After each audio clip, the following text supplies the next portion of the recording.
de l'eau qui est de formule H2O a la capacité donc de céder un ion H+, donc c'est-à-dire de former le ion oxonium et de former donc le ion hydroxyde HO-. Ça signifie que donc l'eau, ça a un caractère amphotère, c'est donc un ampholyte.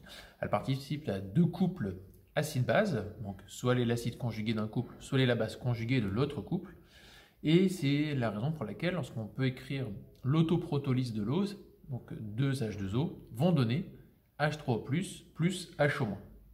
Donc là, je l'écris en réaction totale, en sachant que la réaction peut se faire aussi donc à l'équilibre, elle peut se faire aussi en sens inverse.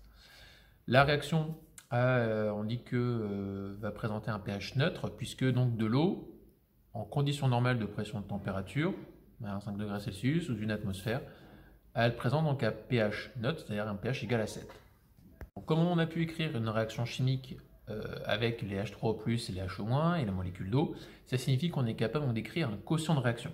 Le quotient de réaction, si on se place maintenant à l'équilibre, au moment où la réaction n'évolue plus, on a ce qu'on appelle donc la constante d'équilibre de l'eau, ce qu'on appelle aussi avec le pKe, donc son produit ionique, et c'est la constante qui a donné donc l'équilibre entre ces ions oxonium et ces ions hydroxyde. Donc, comme on écrit d'habitude un quotient de réaction, on va écrire donc le Ke, qui est donc H3O+, en concentration du AQE, qui multiplie la concentration des ions HO-. Alors, on devrait diviser par la concentration C0 au carré, puisqu'on prend H2O en concentration.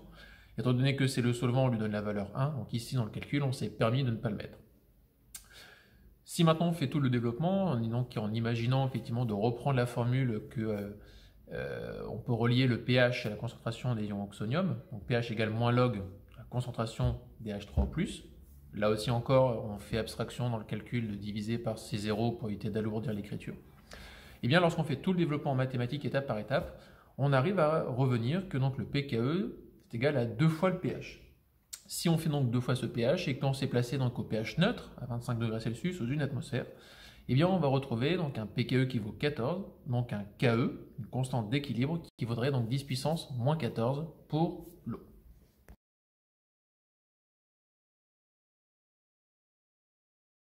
Pour les couples acide-base avec donc AH et H-, au sens de Bronsted, puisqu'on est capable donc de perdre un ion H+, qui rentrera en contact avec une molécule d'eau pour fabriquer le ion oxonium, on va donc pouvoir écrire un quotient de réaction. Alors ce quotient de réaction, il va donc mettre en lien donc AH aqueux plus H2O liquide, donnerait à l'équilibre, donc une double flèche, A- milieu aqueux plus H3O+ milieu aqueux.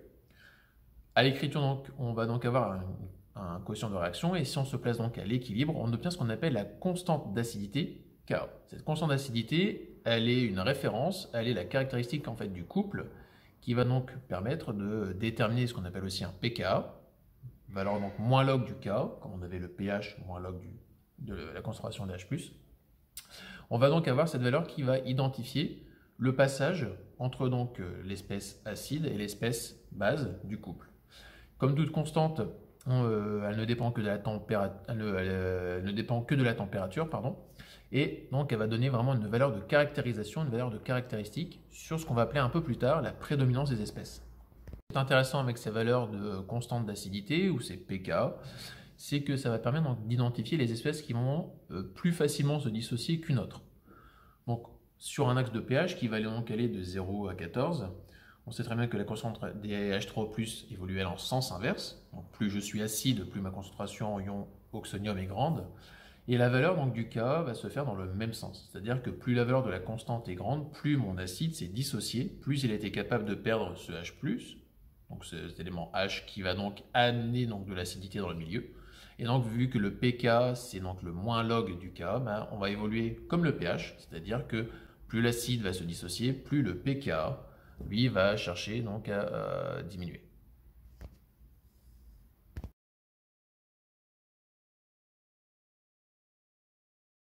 Donc si maintenant on cherche à distinguer ce qu'on appelle les acides forts et les acides faibles, et après on pourra traiter donc les bases fortes et les bases faibles, il faut qu'on prenne donc deux couples, donc un couple AH A- et un couple A'H A'.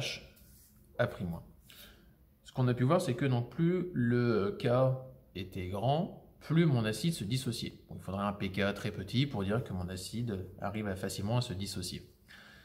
Quand on va comparer donc deux couples acide-base, quand on compare donc deux acides, eh bien, en fait, plus la constante d'acidité sera basse, plus on dit que l'acide tend vers une valeur de forte dissociation. Donc, on dit que c'est un acide qui se dirige vers les acides forts. À l'inverse, un pK qui va donc prendre une grande valeur, donc qui va remonter, et donc on aura une constante d'acidité qui serait beaucoup plus petite. Eh bien, on dit que l'acide tend vers des espèces faibles.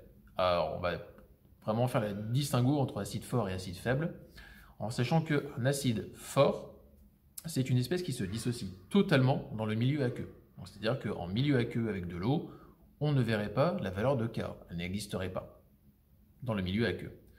Lorsqu'on a donc un acide faible, le pK, donc le K existe, et on va donc reprendre ce qu'on vient d'exposer, à savoir que plus la constante sera grande, plus il va se dissocier, donc il va essayer de se rapprocher de ses valeurs d'acide fort, mais il aura toujours une valeur comprise entre 0 et 7. Et donc, comme on l'a compris avec les acides, on peut faire la même chose avec les bases. Donc, une base est d'autant plus forte que son K sera bas et que donc son pK effectivement sera haut. Donc, une base est d'autant plus forte qu'elle est capable donc de capter des H+, donc de proposer en fait la fabrication des ions hydroxydes. Et pour la même raison que les acides forts dans le milieu aqueux, une base forte n'aura pas de Ka, n'aura pas de pK en milieu aqueux, puisqu'en fait, étant donné qu'il va dissocier totalement l'espèce en proposant donc des H- ou en prenant les H+, eh bien on ne verra pas la valeur de K. A l'inverse, dès que la valeur de pK va exister, on va donc avoir ce qu'on appelle une base faible, et cette base, elle est d'autant plus faible qu'elle va donc chercher à se rapprocher donc de 7, et elle sera d'autant plus forte qu'elle cherchera à se rapprocher de 14.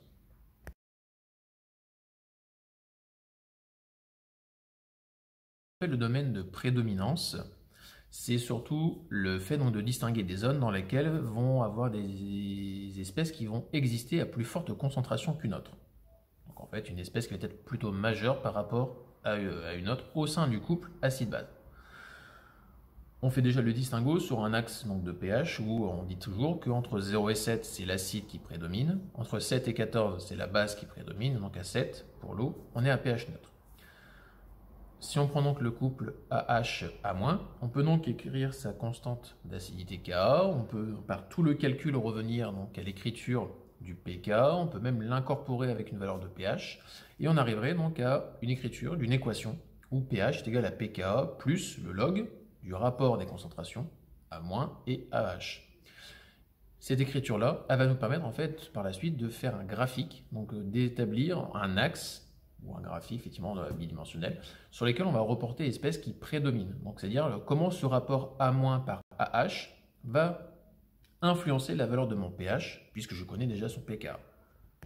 Puisqu'on sait que le pK c'est la constante d'équipe, c'est-à-dire que le système n'évolue plus. Ça veut donc dire qu'à pH égale pK, il n'y a pas de prédominance, les deux espèces coexistent parfaitement.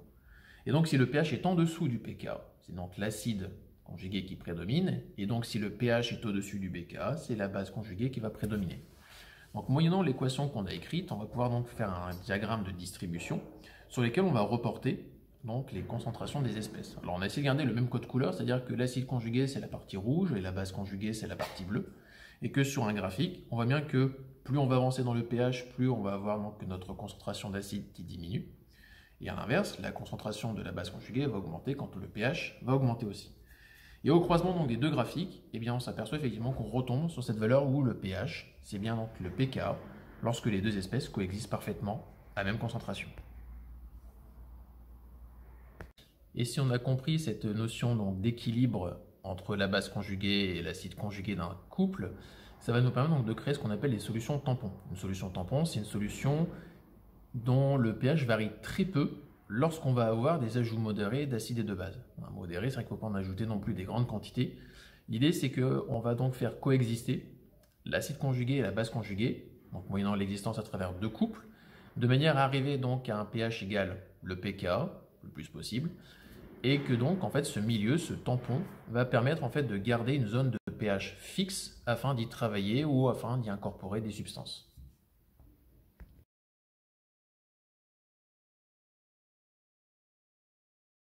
Et ces notions donc, de couple acide-base avec une valeur de pK, donc de pH à l'équilibre, c'est ce qui permet donc d'arriver à la notion d'indicateur coloré. L'indicateur coloré, c'est une substance, une molécule, qui va donc être capable de changer de couleur en fonction du pH prédominant. Donc lorsqu'une espèce acide est prédominante, il y a une certaine couleur qui existe. On va avoir une zone de virage avec une teinte sensible, on va changer de coloration pour que lorsqu'on arrive à la deuxième espèce du couple qui va prédominer, eh bien en fait on a un changement radical de couleur. Et bien ces indicateurs colorés, en fait le pH donc il évolue en fonction entre deux intervalles donc de pK-1 à pK+1, et ces valeurs ça permet donc d'avoir des zones de virage qu'on utilisera ou qu'on utilise déjà en fait dans la notion de titrage pour en fait déterminer l'équivalence quand on fait un titrage direct colorimétrique.